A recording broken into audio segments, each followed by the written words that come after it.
পবিত্র মাহে রমজান উপলক্ষে শরীয়তপুরের নড়িয়া উপজেলার চামটা ইউনিয়নে সুবিধাবঞ্চিত রোজাদার পরিবারের মাঝে ইফতার সামগ্রী বিতরণ ও আলোচনা সভার আয়োজন করেছে আলোকিত চামটা ফাউন্ডেশন। বুধবার ৫ মার্চ বিকেল ৪টা ৩০ শহীদ স্মৃতি উচ্চ বিদ্যালয়ের হলরুমে ইফতার সামগ্রী বিতরণ ও আলোচনা সভা অনুষ্ঠিত হয়।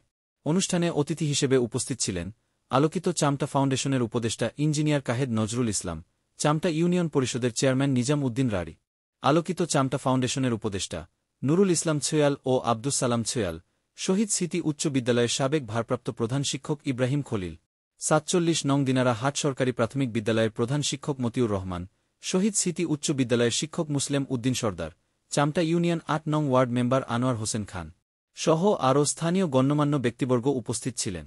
অনুষ্ঠানের সভাপতিত্ব করেন মাস্টার নাসির উদ্দিন মল্লিক এবং সঞ্চালনার দায়িত্ব পালন করেন তালহা জুবায়ের।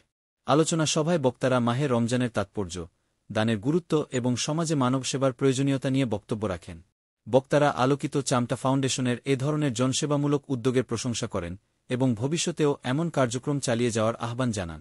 পরিশেষে চামটা ইউনিয়নের ১৪৫টি সুবিধাবঞ্চিত পরিবারের মাঝে ইফতার সামগ্রী বিতরণ করা হয়।